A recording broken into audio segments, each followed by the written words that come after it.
नमो तस्य भगवतो अरहतो सम्मा सम्बुद्धस्स। नमो तस्य भगवतो अरहतो सम्मा सम्बुद्धस्स। बदंताचार्य बुद्धदत्त पाली संवर्धन प्रतिष्ठान के द्वारा अनेक प्रकार के कार्यक्रम चलाए जा रहे हैं। उनमें एक पूरी श्रृंखला है। तो इन्हीं कार्यक्रमों में पाली बदंताचार्य बुद्धदत्त पाली संवर्धन प्रतिष्ठान के द्वारा पाली सूत्रों से संबंधित एक व्याख्यान माला या प्रवचन माला भी चलाई जा रही है। आज प्रतिष्ठान के माध्यम से पाली परित्त सुत्त पाठमाला या प्रवचन माला का आरंभ किया जा रहा है। इस पाली परित्त पाठ प्रवचन माला में आज दिनांक 14 दिसंबर से 29 दिसंबर तक महोपासक श्रद्धेय आचार्य राजेश चंद्रा जी प्रवचन प्रदान करेंगे और परित्त पाठ या जिसको हम परित्राण पाठ कहते हैं उसके विषय में जानकारी प्रदान करेंगे। बौद्ध संस्कृति में प्रायः प्रत्येक घर में प्रत्येक अवसर पर परित्त कराने की परंपरा है। चाहे गब्ब मंगल संस्कार हो या जन्म का संस्कार हो, नामकरण संस्कार हो, विद्यारंभ संस्कार हो या अन्य अन्य जो संस्कार होते, विवाह संस्कार या अंत्य संस्कार आदि, उनमें परित्त पाठ की परंपरा है। भारत में ही नहीं, विदेशों में भी यह परंपरा हमें दिखाई देती है। तो यह परंपरा क्या है, परित्त पाठ होता क्या है, इसका क्या महत्व है, किन अवसरों पर परित्त सूत्रों का पठन करना चाहिए, इनकी आवश्यकता क्या है, इनका क्या अर्थ है, इत्यादि इत्यादि विषयों पर इस व्याख्यान माला में, प्रवचन माला में श्रद्धेय आचार्य राजेश चंद्रा जी पूरा विषय रखने वाले हैं। आज जो है अमावस्या भी है, तो आज उपोषद दिवस होने से आज के दिन से ही इसका आरंभ किया जा रहा है और उपोषद दिन को ही, पूर्णिमा के दिन 29 तारीख को इसका समापन होगा। तो आज 14 दिसंबर से 29 दिसंबर तक यह श्रृंखला चलेगी और एक एक दिन के अंतराल पर ये प्रवचन मालिका का जो है आयोजन किया जाता रहेगा। जैसे कि आज 14 तारीख है तो 14 दिसंबर को, 16 दिसंबर को, 18 दिसंबर को, ऐसे एक एक दिन के गैप पर ये कार्यक्रम आयोजित किए जाते रहेंगे। और जैसे कि आप जानते ही है कि आज महामोग्गलान दिवस भी है, तो महामोग्गलान जी को भी हम इस अवसर पर याद करते हैं। भगवान बुद्ध के अग्र श्रावक थे और उनके जो है लेफ्ट हैंड की तरह ही, जैसे सारिपुत्र राइट हैंड और ये लेफ्ट हैंड की तरह उन्होंने धम्म को आगे बढ़ाने में महत्वपूर्ण भूमिका निभाई। तो भगवान बुद्ध के उन अग्र श्रावक महामोग्गलान के प्रति भी हम श्रद्धा प्रकट करते हैं, उनको वंदन करते हैं।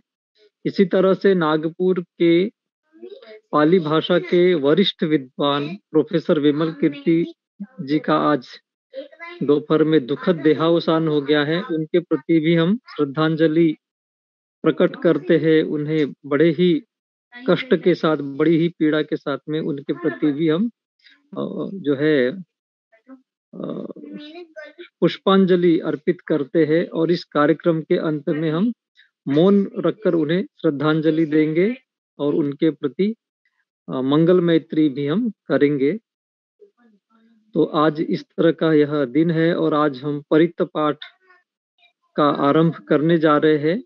तो हमारे आदरणीय महोपासक आचार्य जी राजेश चंद्रा जी का हम यहाँ पर इस मंच पर हार्दिक स्वागत करते, अभिनंदन करते हैं और उनसे निवेदन करते हैं कि कृपया वे परित्त पाठ पाली पर अपना प्रवचन प्रदान करें। साधु।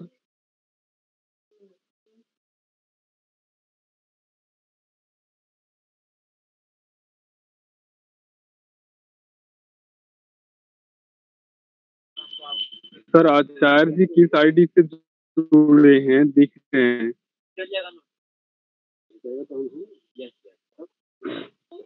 हेलो। अच्छा, अभी बात हुई तो हमारी वो जुड़ने के लिए बोल रहे थे, जुड़ ही रहे करके। जुड़ अच्छा अच्छा, हाँ हाँ। ठीक है, तो फिर आप ही कंटिन्यू रखिए, कुछ और चीजें अच्छा हाँ हाँ, बाकी लोग म्यूट रखिए इसमें। इस तरह बाकी सभी लोग म्यूट रखेंगे, अपने आप को अनम्यूट नहीं करेंगे बीच में किसी तरह का नहीं, सभी को जो है म्यूट रखना होगा, जो बीच बीच में अनम्यूट हो जा रहे हैं।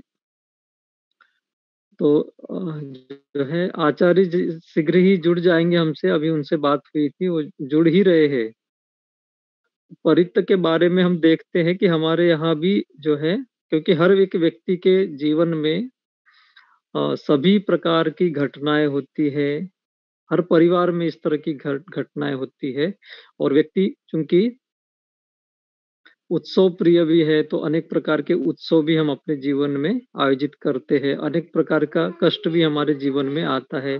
तो यह सुख दुख का यह सिलसिला हमारे जीवन में निरंतर चलता रहता है। तो इनके अनुसार भी कुछ संस्कार हमको अपने जीवन में करने होते हैं। तो परिवार में जो है कि कोई उपासिका या गृहिणी जब गर्भ धारण करती, तो उस समय गर्भ मंगल संस्कार होता है, गर्भ का मंगल हो, सुखी हो, और प्रसव भी अच्छी तरह से हो, और वह जो संतति होगी वह भी बहुत ही समझदार धम्म से युक्त हो, तो ऐसी कामना करते, तो ऐसे अवसर पर भी परित्य किए जाते हैं। उसके पश्चात जन्म होने के बाद नामकरण संस्कार होते हैं, फिर विद्या जब आरंभ होती तो विद्यारंभ संस्कार होते हैं। इस तरह से अनेक संस्कार हमारे जीवन में होते हैं। किसी का जन्मदिन है तो जन्मदिन के अवसर पर भी कुछ संस्कार आयोजित किए जाते हैं। विवाह संस्कार है, अंत्य संस्कार है, तो इन संस्कारों पर परित्य की अपनी एक परंपरा है। उस परित्य की परंपरा को स्पष्ट करने के लिए ही आचार्य राजेश चंद्रा जी अनेक वर्षों से कार्य कर रहे हैं। वो परित्य के सूत्रों को ऑडियो जो है संस्करण भी बना रहे हैं, उसको सुन भी सकते हैं और पढ़ भी सकते हैं, ऐसी वो पुस्तक बना रहे हैं। उनका बहुत ही गहरा इस पर अनुभव है, बहुत गहरा कार्य है। तो वे आज से ही इस प्रवचन माला का आरंभ कर रहे हैं। तो हम जल्दी वे हमसे जुड़ जाएंगे। हम थोड़ा सा उनकी प्रतीक्षा करें और वे जुड़कर फिर अपनी बात रखेंगे। थोड़ा आप जो है वेट कीजिए, थोड़ा धैर्य के साथ, और वे जुड़कर फिर अपनी बात रखेंगे। हम संपर्क करते हैं उनसे।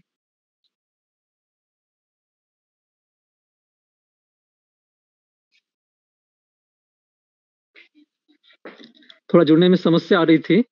हेलो, जुड़ने में थोड़ी समस्या आ रही थी वो आचार्य जी को। बस वो जुड़ ही रहे हैं और हमारा यह प्रवचन मालिका शुरू हो जाएगी।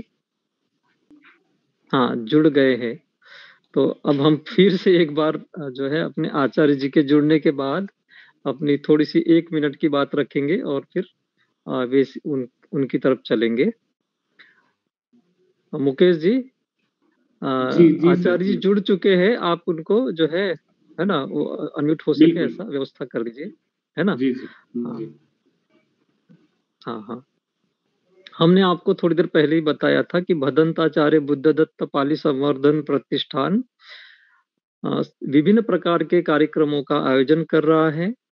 और थोड़े समय पहले हमने इसी मंच पर पाली शिक्षण की कक्षाएं ली और पाली पखवाड़े का भी आयोजन किया गया। और विगत अनेक वर्षों से इस तरह के पाली के शिक्षण, प्रशिक्षण, अनुसंधान, अध्ययन, अध्यापन और प्रचार प्रसार से संबंधित अनेक प्रकार के क्रियाकलाप इस मंच के माध्यम से किए जाते रहे हैं। और अब हम कुछ पाली सुत्तों के साथ या पाली की जो परित्य है इत्यादि के साथ में भी आप लोगों से आपके सामने उपस्थित हुए हैं। और थोड़े दिन पहले दिनेश मेश्राम सर के द्वारा पाली सूक्तों का जो है प्रवचन किया गया था। अब उसी श्रृंखला को आगे बढ़ाते हुए ये परित्य पाठ पाली इस प्रवचन मालिका का आरंभ किया जा रहा है। और यह मालिका 14 दिसंबर से 29 दिसंबर तक, अमावस्या से पूर्णिमा तक, उपोषद से लेकर उपोषद दिन तक चलती रहेगी। और इसके अंतर्गत पाली परित्य पाठ के महत्व के विषय में, उसमें आने वाले सूक्तों के विषय में, सूक्तों के अर्थ के विषय में, उसकी आवश्यकता के विषय में, और विभिन्न अवसरों पर किन किन सूक्तों का हमें पाठ करना चाहिए इत्यादि इत्यादि विषयों पर यह प्रवचन मालिका चलती रहेगी। आज चूंकि महामोग्गलान दिवस है तो इस महामोग्गलान दिवस पर हम उनको सादर स्मरण करते हैं, उनके योगदान को स्मरण करते हैं और उन्हें भी नमन करते हैं। और इस तरह से यह प्रवचन मालिका हम सबके लिए बहुत उपयोगी सिद्ध होगी। इससे हमारा ज्ञानवर्धन होगा। ऐसी ही कामना के साथ हम आज महोपासक आचार्य, श्रद्धेय आचार्य राजेश चंद्रा जी से निवेदन करते हैं कि कृपया वे इस परित्य पाठ पाली प्रवचन मालिका का शुभारंभ करे, हमें अपने प्रवचनों के द्वारा लाभान्वित करें। ऐसा हम उनसे निवेदन करते हैं। साधुवाद।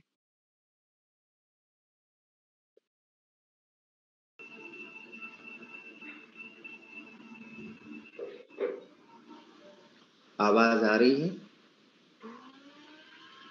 जी जी डॉक्टर साहब, आवाज आ रही है? आ रही सर, आवाज आ रही है? जी। वेरी गुड, वेरी गुड, बहुत अच्छा है। आ रही सर। तो आज के इस व्याख्यानमाला की जो शुरुआत आपने की है डॉक्टर साहब, डॉक्टर प्रफुल्ल गढ़पाल जी, और जितने लोग भी इसके साथ आज जीवंत जुड़े हुए हैं, ऑनलाइन जुड़े हुए हैं, मुझे बड़ी प्रसन्नता हो रही है आपके साथ संवाद करते हुए। और जितने लोगों को थोड़ी सी तकनीकी दिक्कतों के कारण थोड़ा सा देरी हुई है, तो हम उस देरी के लिए आने वाले समय में दोबारा ऐसी देरी ना हो। परित्य पाठ की जो परंपरा है, जैसे कि पारंपरिक रूप से परित्राण पाठ होता है, तो सबसे पहले हम लोग देवाराधना करते हैं। देवाराधना करके तब हम परित्य पाठ करते हैं। और परित्य पाठ क्यों कर रहे हैं?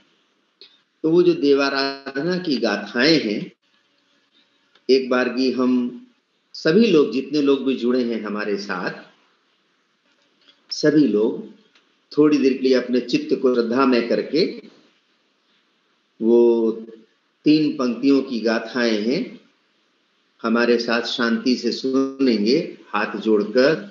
समन्ता चक्रवालेषु अत्र गच्छन्ति देवता सद्धम्मं मुनिराजस्य शृण्वन्तु सग्गमोखदं धम्मश्रवणकालो अयं धम्मश्रवणकालो अयं वदन्ता धम्मश्रवणकालो अयं वदन्ता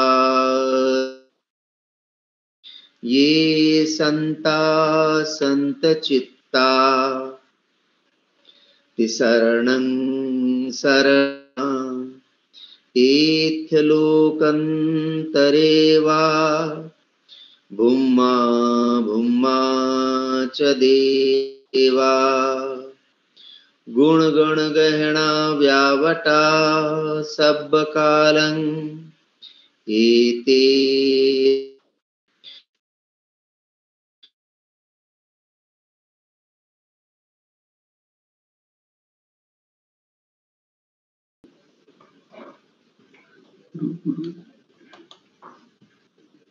आचार्य जी आप अनम्यूट कर लें। आचार्य जी आप म्यूट हो गए हैं।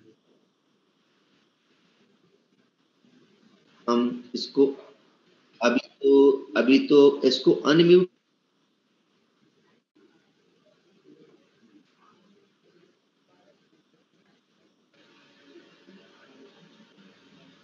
बराबर आवाज है?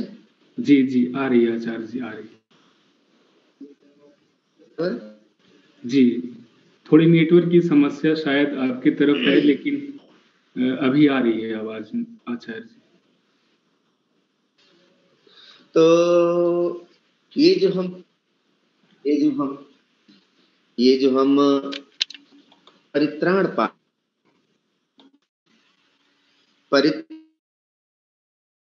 आ रही है प्राचीन काल से, भगवान बुद्ध के समय से।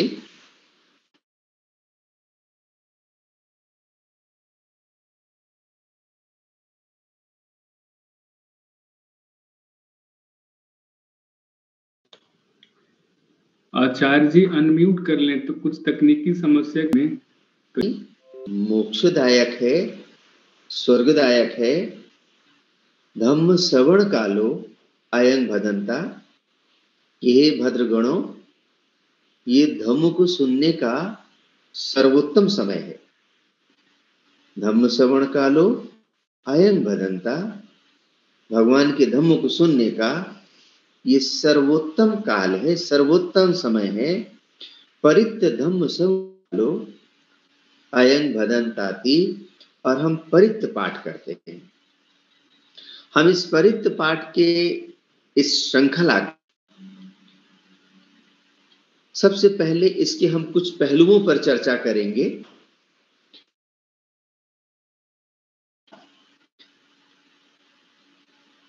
इंग्लैंड के प्रधानमंत्री चर्चिल वो कहा करते थे कि अगर मुझे 5 मिनट का भाषण देना है तो मुझे कम से कम महीने भर का समय चाहिए, लेकिन अगर का भाषण देना है तो मुझे 15 दिन का समय चाहिए।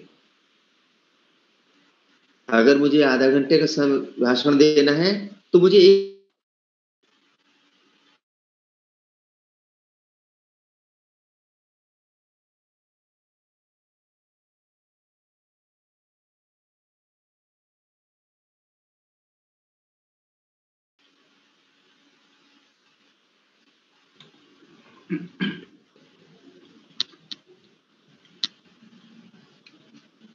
आवाज सुनाई पड़ रही है?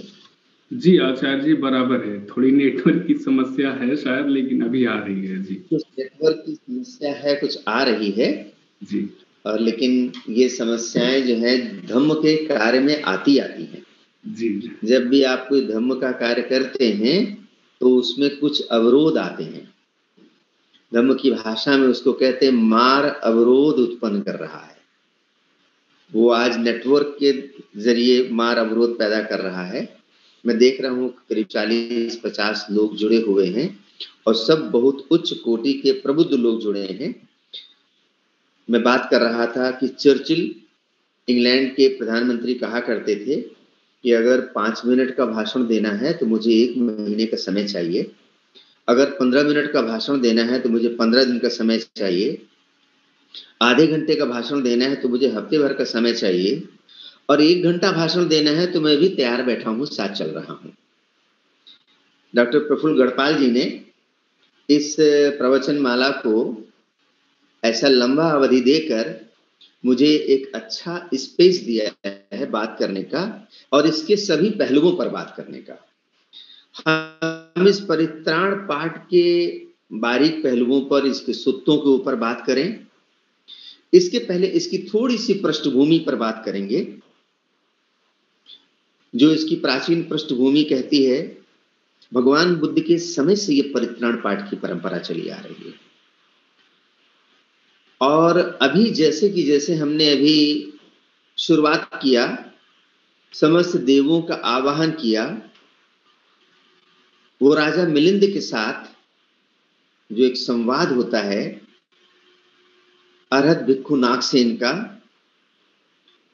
तो नागसेन भंते मिलिंद राजा से कहते हैं 3 स्थितियों में परित पाठ फल नहीं देता। 3 स्थितियों में परित्राण पाठ फल नहीं देता। वो 3 स्थितियों में पहली स्थिति है परित पाठ के प्रति श्रद्धा नहीं होने से ये फल नहीं देता। परित पाठ के प्रति श्रद्धा, श्रद्धा जो है एक द्वार है हमारे हृदय में। जब तक हमारा द्वार हृदय का खुला नहीं होगा त्रिरत्नों के प्रति, बुद्ध धम्म संघ के प्रति, वो द्वार जब तक खुला नहीं होगा तब तक परित्राण पाठ का हमें वो फल नहीं मिलता। जैसे किसी डॉक्टर ने आपको दवा दी है, दवा आपको दिया है उसने खाने के लिए, लेकिन दवा यदि आप खाएंगे नहीं, यदि आप उसकी दवा का बताए हुए तरीके से सेवन नहीं करेंगे और बताई गई विधि से आप उसका परहेज नहीं करेंगे, तो दवा बताने का कोई फायदा नहीं होगा, दवा लाके रखने का भी फायदा नहीं होगा। ऐसे श्रद्धा जो है हमारे हृदय के द्वारों को खोलती है। जब हमारे अंदर श्रद्धा का द्वार खुलता है तो भगवान के सूक्तों का हमारी मन पर, वाणी पर, कर्मों पर, वचनों पर प्रभाव होता है। मनसा वाचा कर्मणा। वो एक उग्र महामात्य था, उग्र महामात्य उग्र सुत्त है। उग्र सुत्त को बोधिसत्व बाबा साहब डॉक्टर अंबेडकर के द्वारा एक छोटी सी पुस्तिका तैयार की गई है, बौद्ध उपासना पाठ। बौद्ध उपासना पाठ में बोधिसत्व बाबा साहब ने उस सुत्त को सम्मिलित किया है। वो उग्र महामात्य भगवान के सम्मुख आकर जेत वन में ऐसा कहता है कि भगवान, वो रोहणे मिगार कितना धनाढ्य है, उसके उपास विपुल संपत्ति है, उसके भंडार सोने की मोहरों से भरे हुए हैं, मोती माणिक्य से भरे हुए हैं, चांदी की तो बात ही क्या करना। भगवान उसकी बात सुनकर कहते हैं, उग्र महामात्य, ऐसी संपत्ति को मैं कुछ नहीं कहता हूं। कुछ नहीं मतलब नथिंग, ये संपत्ति कुछ भी नहीं है। भगवान कहते हैं कि वो जो रोहणे मिगार की विपुल संपत्ति की तुम उग्र चर्चा कर रहे हो, उसके भंडार सोने से भरे हैं, उसके भंडार में मोती माणिक भरे हैं, मैं उसको कुछ संपत्ति नहीं मानता हूं। ये संपत्ति कभी चोरों के द्वारा चुराई भी जा सकती है, कभी राजा के द्वारा जब्त भी की जा सकती है, कभी उत्तराधिकारियों के द्वारा नष्ट भी की जा सकती है, लेकिन जिसके पास 7 संपत्ति होती हैं, मैं उसको समृद्ध मानता हूं, उसको संपन्न मानता हूं, उसको धनवान मानता हूं।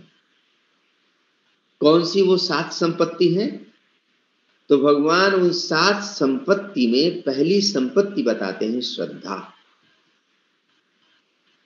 पहली संपत्ति है श्रद्धा, फिर शील, फिर प्रज्ञा, फिर दान, ऐसे क्रमिक रूप से 7 संपत्तियों की चर्चा करते हैं। और भगवान कहते हैं जिसके पास ये 7 संपत्ति है, मैं सिर्फ उसको संपत्तिवान मानता हूं, और जिसके पास ये संपत्ति है वो मनुष्यों और देवताओं में अजेय होता है। ये संदर्भ बताने का तात्पर्य मात्र इतना है कि भगवान श्रद्धा को एक संपत्ति बताते हैं, पहली संपत्ति बताते हैं। अभी हम परिद सूत्रों की श्रृंखला में उस सूत्र तक भी आएंगे। आल्वक सूत्र है, एक आल्वक नाम का यक्ष है और आल्वक नगर भी है। और जो लोग अभी जुड़े हुए हैं हमारे साथ, उनको ये जानकर अच्छा लगेगा, रुचिकर लगेगा कि हम जहां बैठकर अभी इस प्रवचन श्रृंखला की शुरुआत कर रहे हैं, यहां से बमुश्किल 30-35 किलोमीटर की दूरी पर वो आल्वक नगर है, जिसे आज की शब्दावली में, आज की पहचान में उन्नाव नगर बोलते हैं। उन्नाव जनपद लखनऊ और कानपुर के बीच में है। वहां उस काल में आलवी नाम का एक यक्ष था और वो यक्ष भगवान बुद्ध से संवाद करके पराजित होता है। पराजित होकर भगवान से प्रश्न करता है। वो कहता है कि मुझे मेरे प्रश्नों के उत्तर दे दोगे,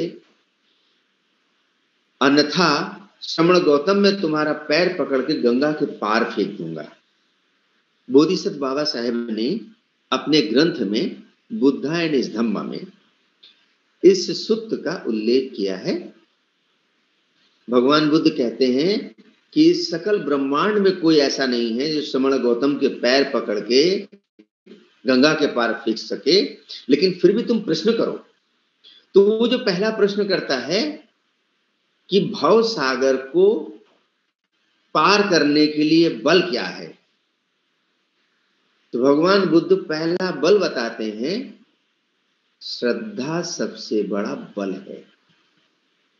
भगवान बुद्ध श्रद्धा को एक बड़ा बल बताते हैं, पहला बल बताते हैं। श्रद्धा वो बल है जिससे भव सागर को पार किया जा सकता है। तीसरा हम संदर्भ देना चाहेंगे, भगवान ने 37 बोधिपक्षीय धर्म बताए हैं। जो 37 बोधिपक्षीय धर्म बताए हैं, क्योंकि इस श्रृंखला को सुनने वाले सब इतने प्रबुद्ध हैं जिनके साथ मुझे बहुत आधारभूत बातें करने की आवश्यकता प्रतीत नहीं हो रही है कि मैं उनसे बहुत बेसिक बातें करके आगे बढ़ूं। सभी लोग 37 बोधिपक्षीय धर्मों से परिचित हैं, हम ऐसा मान के चल रहे हैं। 37 बोधिपक्षीय धर्म में भगवान ये बताते हैं कि धार्मिक जीवन जीने के लिए धर्म के 37 अंग हैं। वो जो 37 अंग बताते हैं, जैसे कि हम मनुष्य लोग एक स्वस्थ जीवन जीने के लिए हमारे सभी अंगों का स्वस्थ रहना आवश्यक है। हमारे पैर स्वस्थ हों, हमारे हाथ काम करते हों, हमारी आंखें काम करती हों, हमारे कान काम करते हों, हमारी नाक काम करती हो, हमारे सारे अंग काम करते हों, तो हम एक स्वस्थ जीवन जी सकते हैं, एक सुविधाजनक जीवन जी सकते हैं। ऐसे भगवान धार्मिक जीवन जीने के लिए धर्म के 37 अंग बताते हैं। वो जो धर्म के 37 अंग भगवान ने बताए, हम सारे उन 37 अंगों की विस्तार से चर्चा अभी नहीं करेंगे। उन 37 अंगों में 5 अंग भगवान ने बताए। वो 5 अंग कौन से बताए? 5 धर्मेंद्रियां बताई, 5 धम्मेंद्रियां। जैसे हम मानवीय जीवन जीते हैं तो ज्ञानेंद्रियां होती हैं, कर्मेंद्रियां होती हैं, ऐसे भगवान ने धर्म के जीवन को जीने के लिए 5 धर्मेंद्रियां बताई हैं। 5 धर्मेंद्रियों में पहली धर्मेंद्रिय भगवान ने बताई श्रद्धा। भगवान ने पहली धर्मेंद्रिय बताई श्रद्धा। दूसरी धर्मेंद्रिय बताई प्रज्ञा। तीसरी धर्मेंद्रिय बताई समाधि। चौथी धर्मेंद्रिय बताई वीर्य। और 5वीं धर्मेंद्रिय बताई सती अथवा स्मृति। श्रद्धा, प्रज्ञा, वीर्य, समाधि और सती, स्मृति। तो धार्मिक जीवन को जीने के लिए भगवान जो 37 अंग बताते हैं, उन 37 अंगों में जो 5 धर्मेंद्रियां बताते हैं, उन 5 धर्मेंद्रियों में पहली धर्मेंद्रिय श्रद्धा है। हम ये विभिन्न संदर्भ इसलिए दे रहे हैं कि परित्राण पाठ आज के युग में और किसी भी युग में कब प्रभावशाली होता है, जब इसके प्रति आपके हृदय में श्रद्धा का द्वार खुला हो। खाली पाठ करने से ऐसे कोई इसका फल नहीं होता। और राजा मीनांडर को वो अरहत भिक्खु नागसेन कहते हैं कि 3 स्थितियों में परित्र पाठ काम नहीं करता। हम अभी मूल विषय के ऊपर आने के पहले हम इसके थोड़े और पहलुओं पर चर्चा करेंगे। हमारा जो अपना अस्तित्व है, जिसे हम अपना एग्जिस्टेंस कहते हैं, मनुष्य का जो अपना वजूद है, जिसे हम उसका एग्जिस्टेंस कहते हैं, कि कोई मनुष्य या कोई व्यक्ति, एक पर्सन या पूरी पर्सनालिटी, वो क्या होती है, उस पर्सनालिटी के, व्यक्तित्व के, व्यक्ति के वजूद के 4 अंग होते हैं। ये चारों अंगों को बड़े गौर से सुनने की बात है। पहला उसका अंग है स्थूल अंग, जो हमारे शरीर है। यह हमारे व्यक्तित्व का एक स्थूल बाह्य दृश्य अंग है। ये पहला अंग है। लेकिन मनुष्य पूरा का पूरा सिर्फ स्थूल शरीर भर नहीं है। बोधिसत्व बाबा साहब कहते हैं कि मनुष्य में मन भी होता है।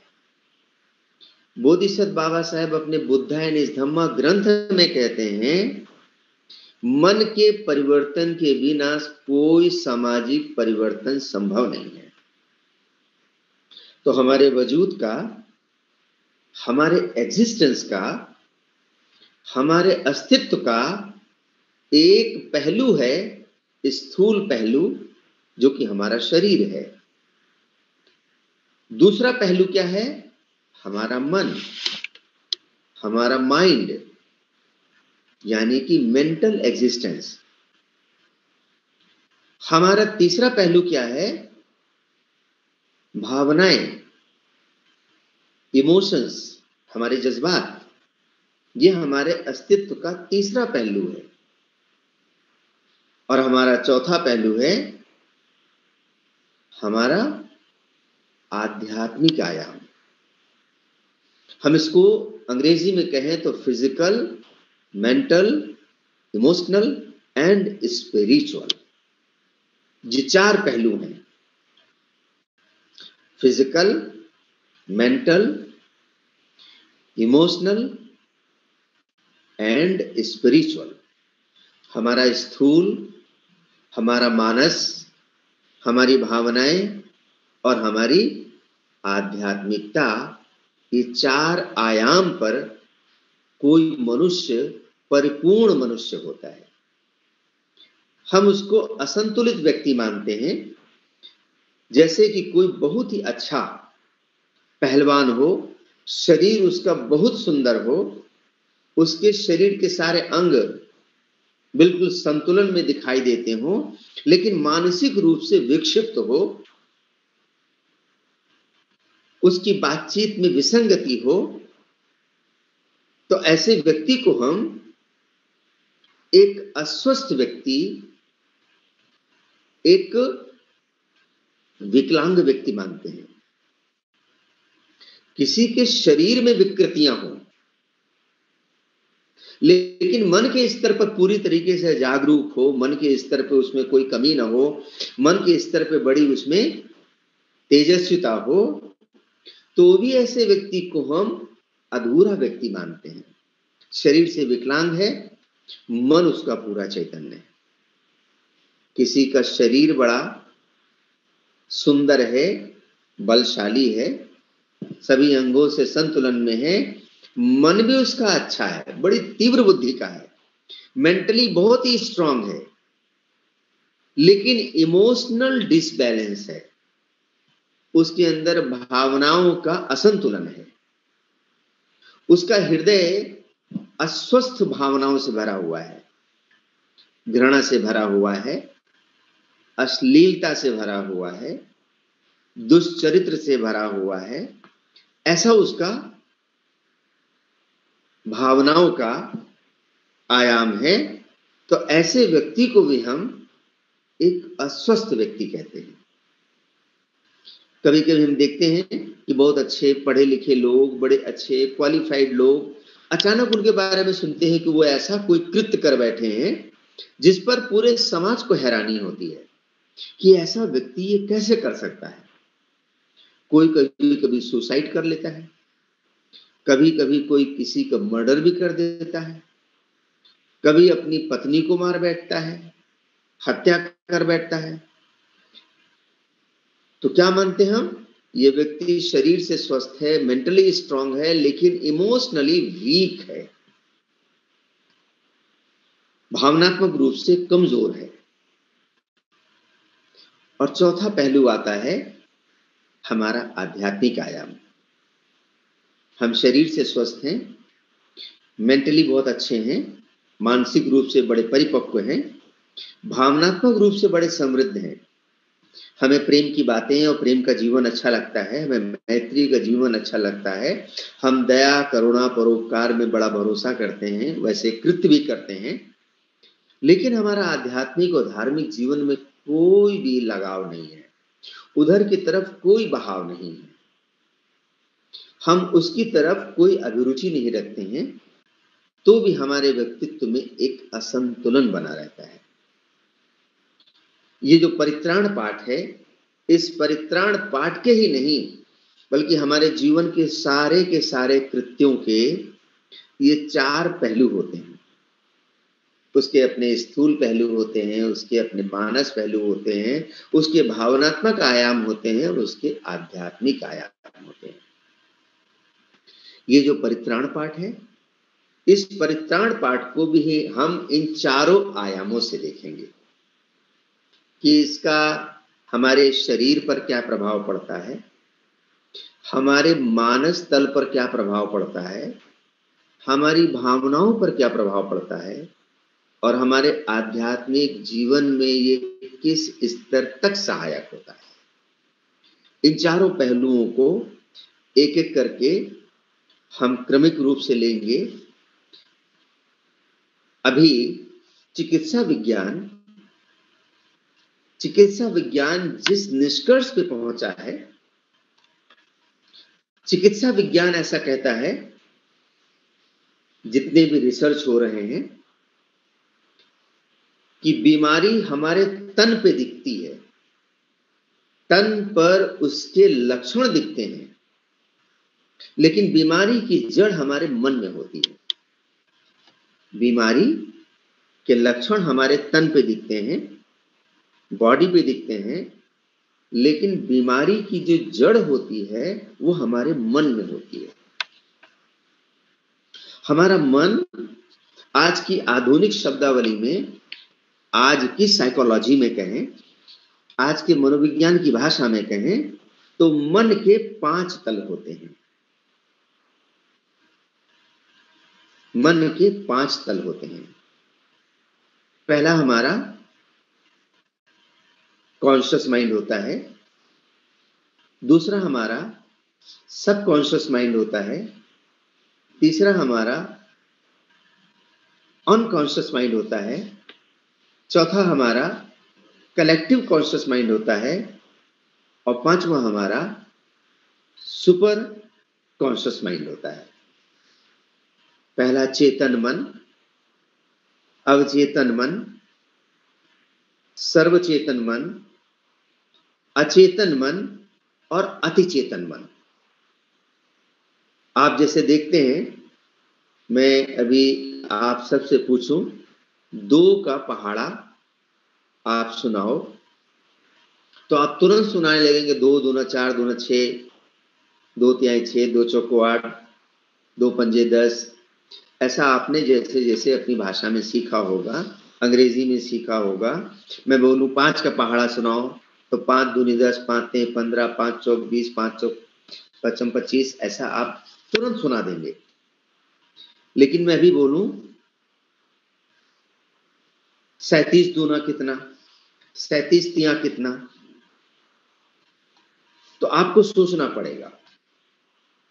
वो जो 2 दूना 4, 2 तिहाई 6, 2 चौको 8, 2 पंजे 10 है, ये आपके बचपन से रटे होने के कारण अवचेतन मन में बैठा हुआ है। आप तुरंत उसका जवाब दे लेते हैं। आप कभी-कभी देखते हैं कि रात में आप एक संकल्प लेते हैं।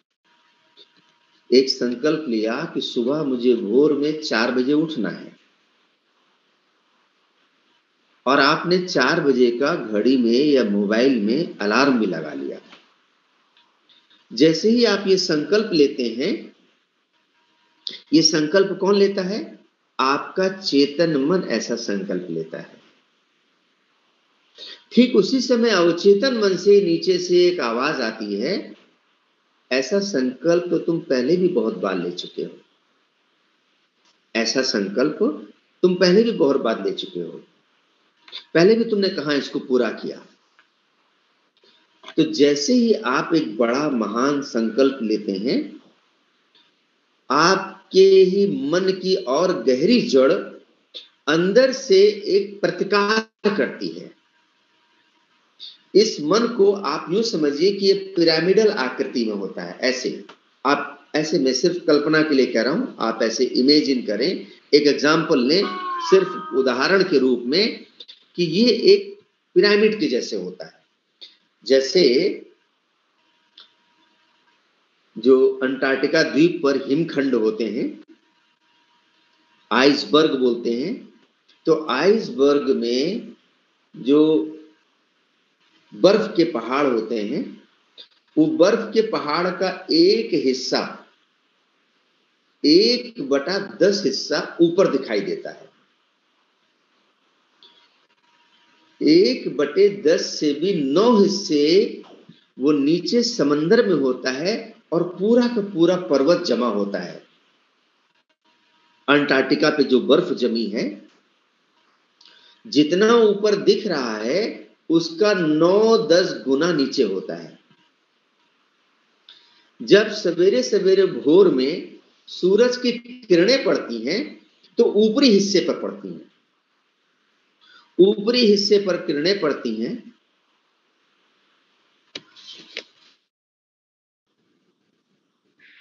और अनम्यूट का ऑप्शन यहाँ से नहीं आ रहा है। होस्ट कर दीजिए जी हाँ, अभी हो गया। जी जी जी जी, आवाज आ रही है? आ रही है आचार्य जी, आ रही है। तो हम क्षमा चाह रहे हैं, कुछ तकनीकी खामी के कारण आज बार बार इंटरप्शन हो रहा है, और ये बार बार इंटरप्शन इस बात को प्रदर्शित कर रहा है कि इससे जुड़े हुए सभी लोग बहुत गहरे धम्मचित्त के लोग हैं। जब कुछ गहरे धम्मचित्त के लोग एक साथ होकर किसी महान संकल्प से काम करते हैं, तो बीच में इस तरीके के अवरोध आते हैं, जो अवरोध इस बात का संकेत है कि आप किसी बहुत अच्छी दिशा में काम कर रहे हैं।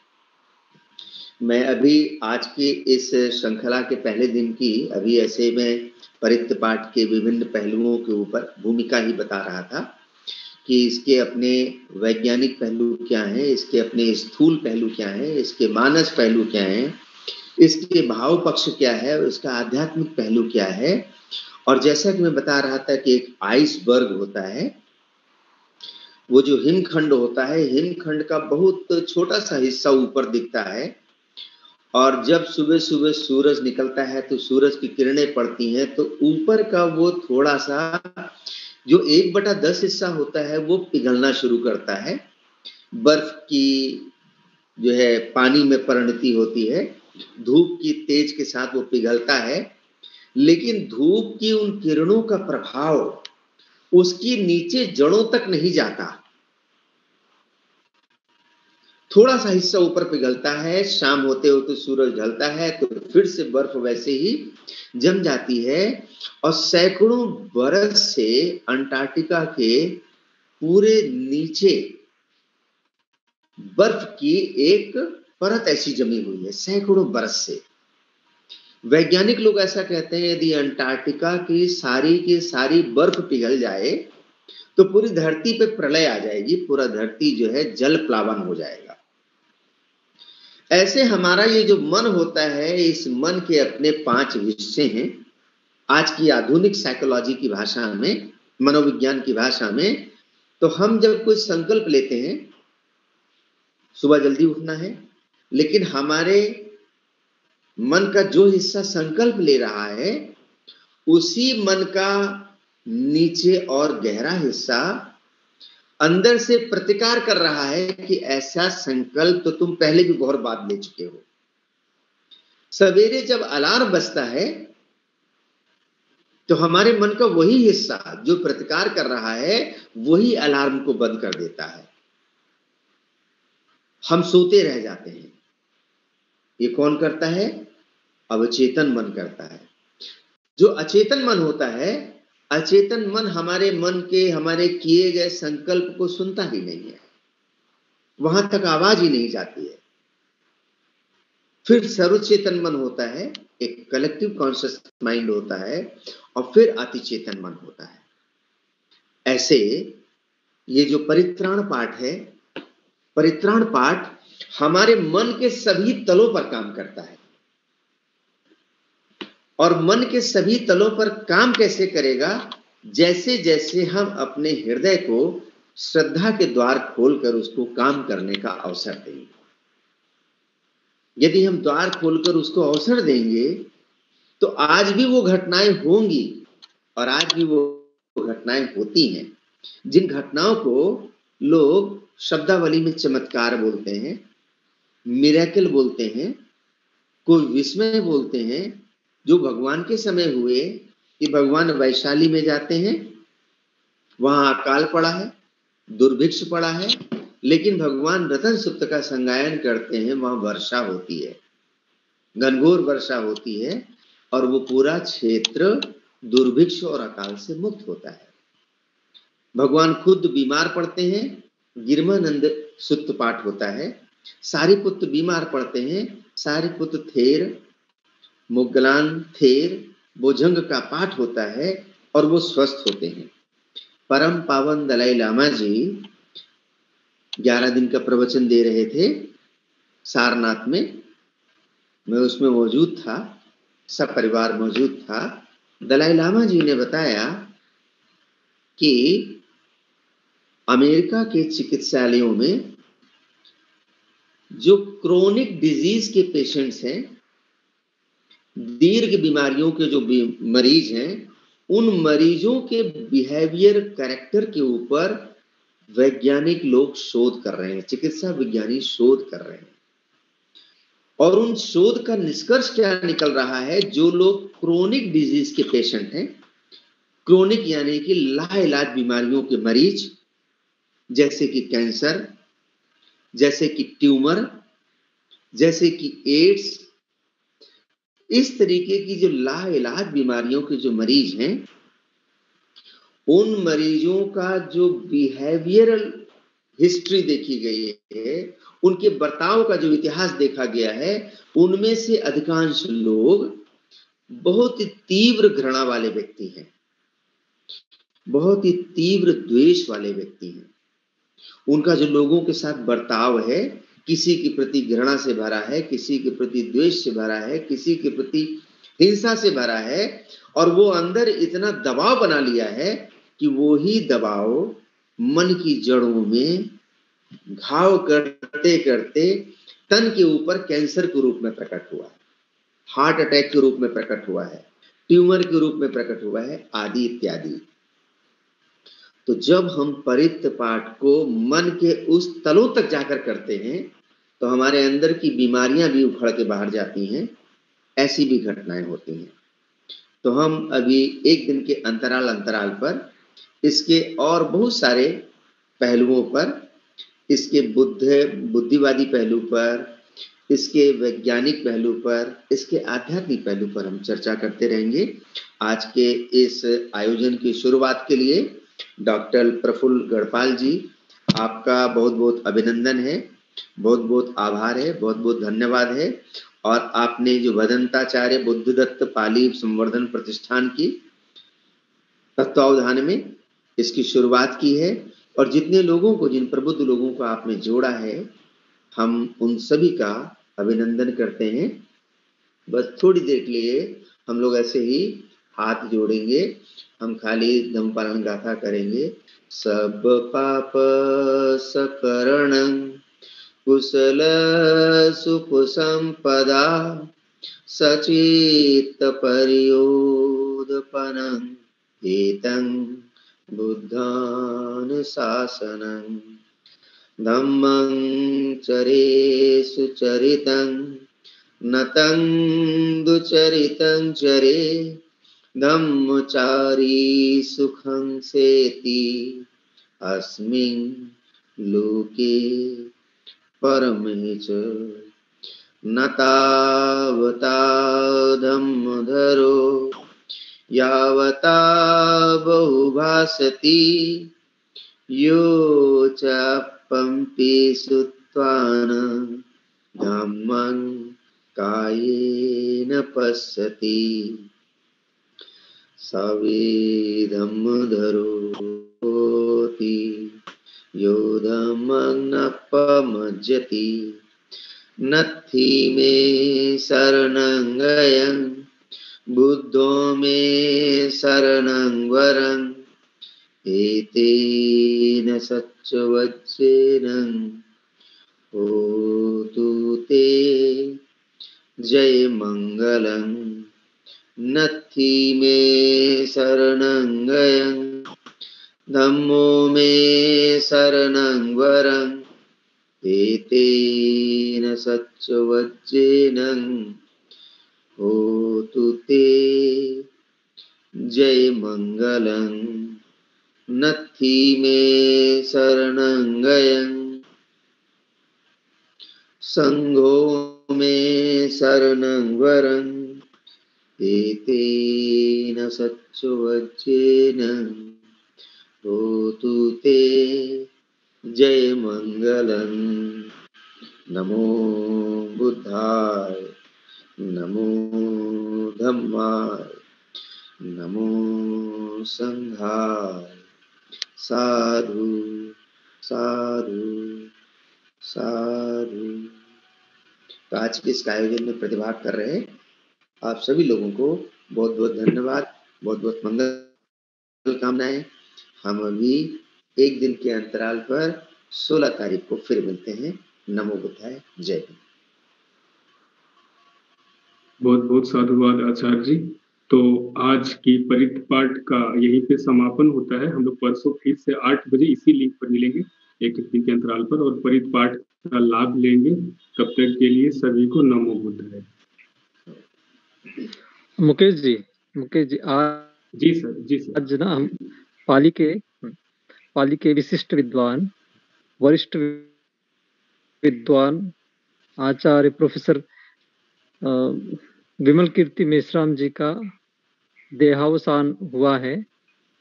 हम उन्हें भी श्रद्धा कुसुम अर्पित करते हैं और 2 मिनट का मौन यहाँ पर रखकर उन्हें हम श्रद्धांजलि देंगे और उनके प्रति मंगल मैत्री करेंगे। उसके बाद फिर आप बंद कर दीजिएगा, ठीक है? जी ठीक है, आप बोलिएगा उसमें, ठीक है? ठीक है, अब मौन हम करते हैं और मंगल मैत्री करेंगे हम आचार्य विमल कीर्ति जी के लिए।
प्रफुल्ल सर। हाँ जी, बहुत हाँ ठीक है। अब सबका बहुत बहुत साधुवाद। और आज की इस कक्षा को, इस प्रवचन मालिका के इस प्रथम भाग पर यही हम विराम लेते हैं। सबका बहुत बहुत साधुवाद। बहुत बहुत सबके प्रति हम कृतज्ञता ज्ञापित करते हैं। आचार्य राजेश चंद्रा जी के प्रति हम विशेष कृतज्ञता ज्ञापित करते हैं कि उन्होंने आकर इतनी सुंदरता से हमें इस विषय से परिचित करवाया, और आगे भी हम निरंतर लाभ प्राप्त करेंगे, उनका मार्गदर्शन प्राप्त करते रहेंगे। सभी को बहुत बहुत साधुवाद।